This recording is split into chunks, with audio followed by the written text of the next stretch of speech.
चोल वंश। चोलों के विषय में हमें महत्वपूर्ण जानकारी तत्कालीन शिलालेखों, स्मारकों तथा साहित्य से मिलती है। चीनी ग्रंथों तथा अरब यात्री मुस्लिम इतिहासकार व मार्को पोलो जैसे प्रारंभिक यूरोपीय यात्रियों ने भी उस काल के दक्षिण भारत के विषय में मनोरंजक जानकारी दी। विजयालय। चोल वंश की महत्ता विजयालय द्वारा स्थापित वंश के साथ पुनः स्थापित हुई। उसका राजा 850 ईस्वी से कुछ समय पहले आरंभ हुआ और उस समय संभवतः वह पल्लव राजा के अधीन था। पल्लव और पांड्यों के युद्ध के समय उसने तंजौर पर अधिकार किया तथा उसे अपनी राजधानी बनाया। उसने नरकेसरी की उपाधि धारण की। विजयालय का पुत्र व उत्तराधिकारी आदित्य प्रथम 880 ईस्वी में राजा बना। उसने पल्लव राजा अपराजित को तथा परांतक यानी वीर नारायण को पराजित किया। उसने कृष्ण द्वितीय की पुत्री से विवाह किया, जिससे एक पुत्र कनार देव उत्पन्न हुआ। आदित्य प्रथम शिव का उपासक था। उसने शिव के सम्मान में अनेक मंदिर बनवाए। इसने कोदंड राम की उपाधि धारण की।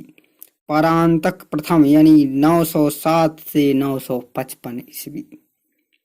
यह चोल सर्वोच्चता का वास्तविक संस्थापक था।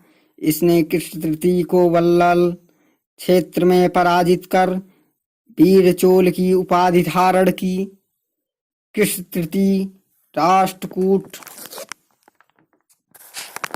शासक और पश्चिमी गंग के संयुक्त मोर्चों को पराजित कर तोंडमल्लम के क्षेत्र पर अधिकार कर लिया। पांड्य शासक नरसिंह द्वितीय से मदुरा छीनकर मदुरै कोंड की उपाधि धारण की। सिंगली शासक कश्यप पंचम तथा राजसिंह द्वितीय की संयुक्त सेना को तेल्लार के मैदान में पराजित कर संग्राम राघव की उपाधि धारण की। तक्कोलम का युद्ध एक अन्य महत्वपूर्ण युद्ध था, जिसमें परांतक राष्ट्रकूट शासक कृष्ण तृतीय से पराजित हुआ था। परांतक का ज्येष्ठ पुत्र 949 ईस्वी में अर्कट जिले में तक्लोतम की लड़ाई में मारा गया। राजराज प्रथम 985 ईस्वी से 1044 ईस्वी। इसका वास्तविक नाम अरिमोलिवर्मन था, लेकिन इसने रक्त एवं लौह नीति का अनुसरण करते हुए राज की उपाधि धारण की। इसकी कुछ मुख्य उपाधियां मुंडांडी चोलदेव, चोल मर्तंड, जगन्नाथ, राजाश्रय, शिव परदेशेखर, चोल नारायण, चोलेंद्र सिंह, जयगोंड आदि था। राजराज के तंजौर अभिलेख में उसकी युद्ध संबंधी सफलताओं का विवरण दिया गया है। उसने त्रिवेंद्रम के निकट चेरो और नौसेना की नष्ट कर दिया। मदुरै को विजय करके अमरभुंजक पांड की बंदी बना लिया। उसने लंका के राजा महेंद्र पंचम के राज्य के उत्तरी भाग पर अधिकार किया तथा लंका के चोल प्रदेश की राजधानी पोल्लनरुआ में स्थापित की तथा इसका नाम जगन्नाथ मंगलम रखा। उसने 999 ईस्वी में पश्चिमी गंगों को पराजित किया तथा गंगवंडी, दतिगयवाड़ी और नोलमंबाड़ी आदि अधिकार किया, तो लगभग 125 वर्ष तक चोल साम्राज्य का अंत रहे। चोल सेना ने पश्चिमी चालुक्यों के राज्य को नष्ट किया तथा पूर्वी चालुक्यों के मामले में भी हस्तक्षेप किया। उसने शक्तिवर्मा को सिंहासन पर अधिकार करने में सफलता दी तथा उसके छोटे भाई अपने पुत्री का विवाह राजराज ने कलिंग तथा मालदीव द्वीप पर किया। आंध्र प्रदेश उसका अधीनस्थ मित्र था। इसने शैलेंद्र नरसिम्हार विजय तुंग वर्मन द्वारा निर्मित चूड़ामणि बौद्ध विहार को आर्थिक सहायता दी। अपनी सफलता यानी साम्राज्य की भूमि में पैमाइश तथा सर्वेक्षण करवाया एवं दक्षिण भारत में स्वयं लोक शासन स्थापित किया। राजेंद्र प्रथम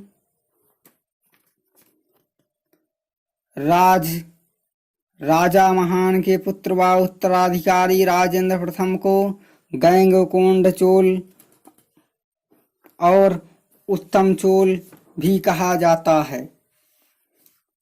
उसकी सेनाओं ने गंगा नदी पार कर कलिंग एवं बंगाल तक अभियान किया तथा महिपाल को पराजित कर गंगैकोंड चोल की उपाधि धारण की एवं इसे विजय की स्मृति में कावेरी तट से के निकट गंगैकोंड चोलपुरम नामक नई राजधानी का निर्माण करवाया। 1017 ईस्वी में एक अभियान में लंका नरेश महेंद्र पंचम को परास्त कर संपूर्ण सिंहल राज्य पर अधिकार कर लिया। इसी अभियान में चोल नरेश ने अंडमान निकोबार, बर्मा देश के आराकान तथा पेंगू आदि 12 द्वीप समूहों को भी विजित किया।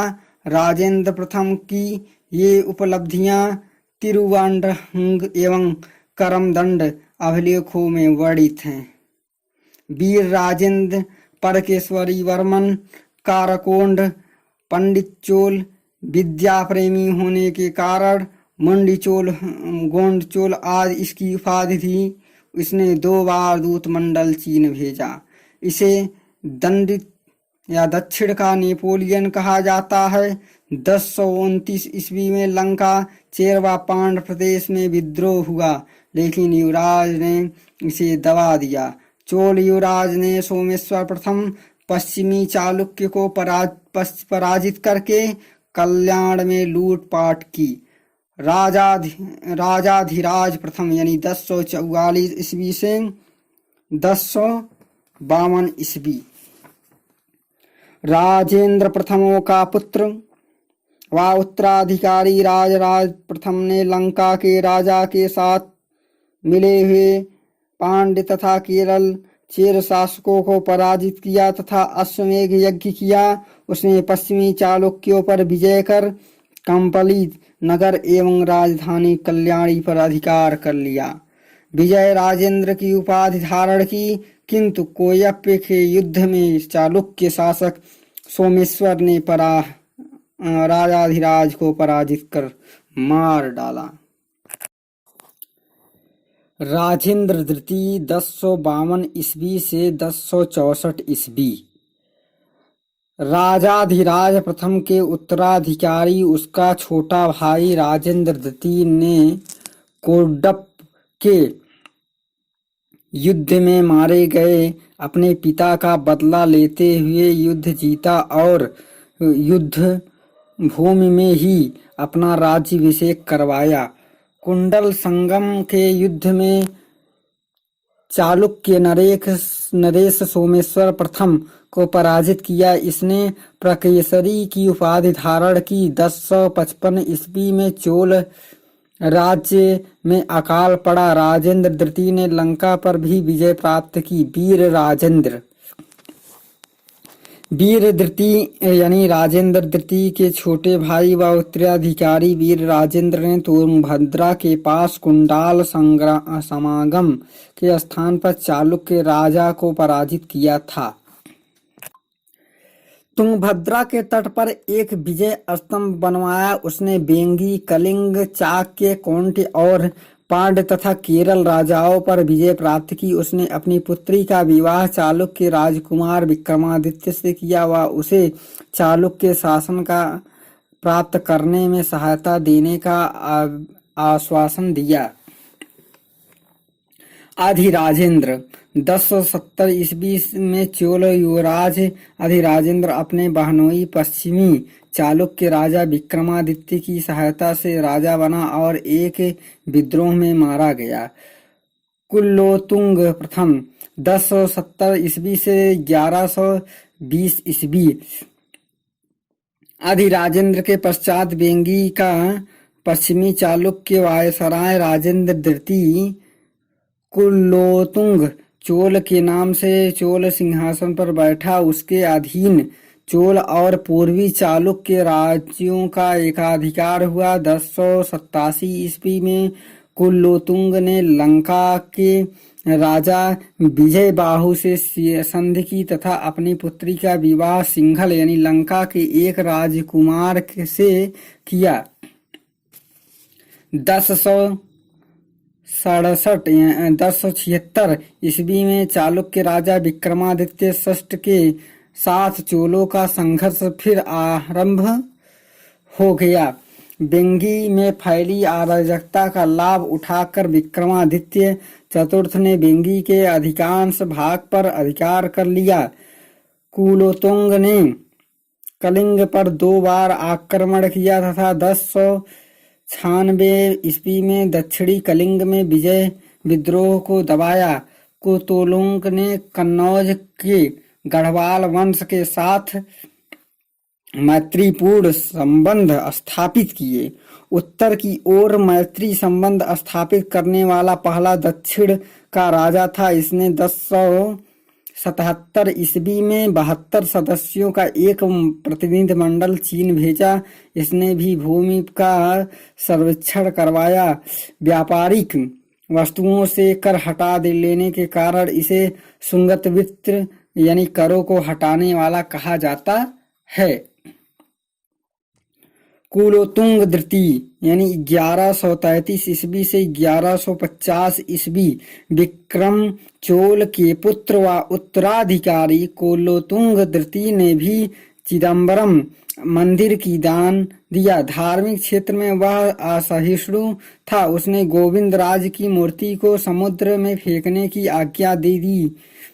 कुलोतुंग द्वितीय और उसके सामंतों ने ओट्टाकुट्टन यानी सेक्किलर और कंबन को संरक्षण दिया। इसने वेंगी पर पुनः अधिकार कर लिया। राज्य में नियमित प्रशासनिक दौरे की प्रथा चलाई। इसने त्याग समुद्र की उपाधि ली थी।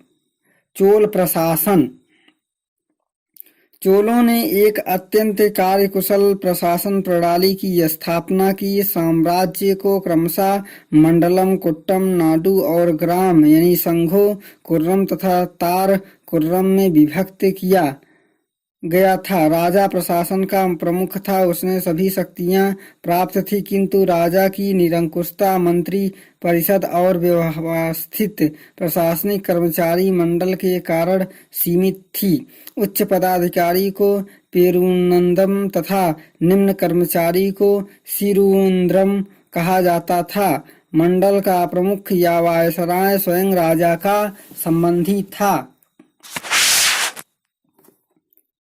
वहां के पदच्युत राजवंश का वंशज होता था। राजा की आय का प्रमुख साधन भूमि कर था। सिंचाई की सुविधा भी राज्य की ओर से उपलब्ध थी। चोल राजा बहुत बड़ा सेना और नौसेना रखते थे। पूरी सेना की संख्या 1.5 लाख थी। सेनाओं की पदविधि नायक, सेनापति या महादंडनायक थी। उसके अतिरिक्त विल्लाल, ब्राह्मण और अन्य पदवियां थी। युद्ध में विशिष्टता दिखाने वाले को क्षत्रिय यानी शिखामणि की उपाधि दी जाती थी। राजा के अंगरक्षक को वैलेकर कहा जाता था। चोलों की प्रशासनिक प्रणाली की अद्वितीय विशेषता ग्राम स्वायत्तता का विकास था। ग्राम और नगर परिषद आरंभिक परिषद थी और नाडु प्रतिनिधि परिषद थी। परांतक प्रथम के दोनों अभिलेख स्थानीय महासभा द्वारा स्वीकृत प्रस्ताव थे, जो वारियमों या कार्यकारिणी परिषदों की रचना से संबंधित थे। महासभा को पेरुगुई और सदस्यों को पेरुमक्कल कहा जाता था। ग्राम के 30 भागों में से प्रत्येक को निश्चित योग्यता वाले व्यक्तियों में से एक एक व्यक्ति मनोनीत करता था। मनोनीत व्यक्तियों में 30 कुटुंबों या भागों के लिए एक एक व्यक्ति कुदावोलई प्रणाली के चुना जाता था। इस प्रणाली के अनुसार उम्मीदवारों के नाम खजूर के पत्तों पर लिखकर ये पत्ते घड़े में डाल दिए जाते थे तथा घड़े को हिलाकर एक छोटे बच्चे को उससे निश्चित पत्ते निकलवाने को कहा जाता था। कई स्थानों पर न्याय हलकों और खेतों के लिए समितियों के सदस्यों को वारिया पेरुमक्कल कहा जाता था तथा उन्हें उसकी सेवा के लिए वेतन आदि नहीं दिया जाता था। ग्राम परिषदों को ग्राम्य व्यवस्था का सारा कार्यभार सौंप दिया जाता था। उपवन निरीक्षण समेत सड़कों को ठीक व्यवस्था में रखती थी तथा आवश्यकता अनुसार उसकी मरम्मत करवाती थी। चोलों ने वर्मा, लंका, भारती महासागर के द्वीपों और मालया यानी द्वीप समूह के साथ व्यापार स्थापित किया। सैन्य व्यवस्था।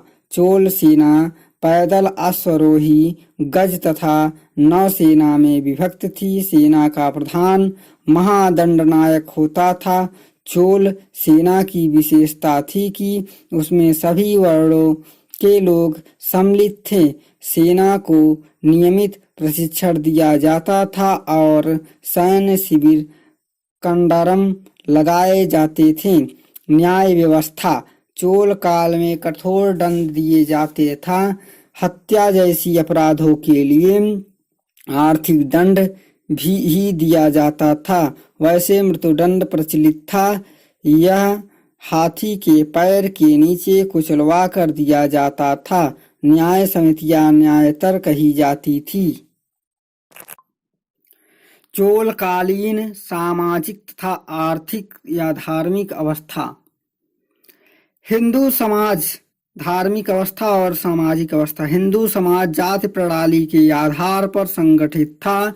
4 प्रमुख जातियों के अलावा कैकोला, चिट्टी, कम्मल, रतकार, पटनावाल, वालंकी तथा इंडगी आदि उपजातियां थी। महिलाओं की दशा में अधिक सुधार नहीं हुआ था, किंतु रानियां देश के प्रशासन से संबंधित थी। सती प्रथा का भी प्रचलन था, किंतु यह अधिक मान्य नहीं थी। नृत्य कला में निपुण महिलाएं मंदिरों में संबद्ध थी और उन्हें देवदासी कहा जाता था। महिलाएं दासियां भी होती थीं। धर्मनिरपेक्ष साहित्य में 10वीं शताब्दी में तिरुदेव रविन्द्र शिव कोशिंदमणि का उल्लेख किया जाता है। जय गोंदर ने कलिंग तुरपड़ी लिखी है। विक्रम चोल कुलोतुंग धृति तथा राजराज धृति के दरबारी कवि उट्टकूटन ने अपने प्रत्येक संरक्षण के विषय में लिखा है। विक्रम चोल के कलिंग युद्ध के बारे में पर्डिवारा सोलियम तथा पाबंदी का नन्नौर व्याकरण प्रसिद्ध ग्रंथ है। जैन कवि अमृत सागर ने तमिल में यपरुमल लिखी। आर्थिक अवस्था। राज्य की आय का मुख्य स्रोत भू राजस्व था। अभिलेखों से पता चलता है कि राजराज एक कुलोतुंग के पैर की माप की भूमि मापने की इकाई बनी। भूमि की उर्वरा एवं आर्थिक यानी वार्षिक फसल चक्र देखकर ही भू राजस्व निर्धारित किया जाता था। राजस्व विभाग का उच्च अधिकारी वरीत्योत्पक कहा जाता था। चोल अभिलेखकारों को वसूलियों के लिए हरय या वरी या दंडम तथा मरीनंडु शब्द का प्रयोग किया जाता था। निकटवर्ती क्षेत्रों में लूटमार से भी आय में वृद्धि होती थी। चोल काल में विवाह समारोह पर भी कर लगाया जाता था। चोलकालीन दक्षिणी भारत में दो प्रकार के सिक्के थे, उद्यान तथा मध्यान। सबसे भारी स्वर्ण सिक्का मध्यान अथवा कल्याणजू था। एक कल्याणजू यानी 20 मणजरी के बराबर होता था। अन्य प्रमुख कर कड़िमय, लगान, पाडिकावल यानी गांव सुरक्षा कर, वासलिपमम यानी द्वार कर, मागनय में व्यवसाय कर, आजीविकासु आजीविका पर लगाया जाने वाला कर, आयम यानी राजस्व, मरमाजिन यानी वृक्ष कर, कड़मय यानी सुपारी पर कर, इनरई यानी गृह कर, कढ़रय व्यवसाय प्रतिष्ठानों में लगाए जाने वाला कर, पेवर तेल घड़ी नीकर। महत्वपूर्ण तथ्य कासु भी स्वर्ण सिक्का था जो कि कल्याणजू का आधा होता था।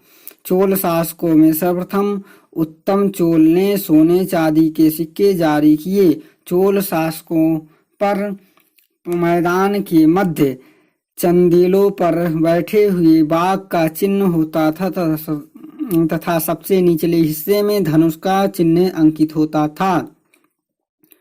चालुक्य काल में सोने के दो सिक्के थे, बराह तथा फनम।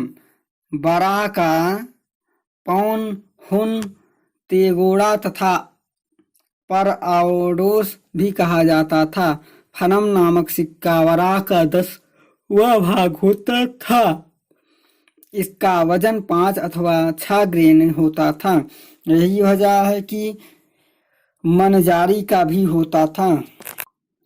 भारत के दक्षिण भारतीय शासकों ने दक्षिणा पूर्वी एशिया के व्यापारिक ब्राह्मणों, पुजारियों तथा बौद्ध भिक्षुओं को सदैव संरक्षण प्रदान किया।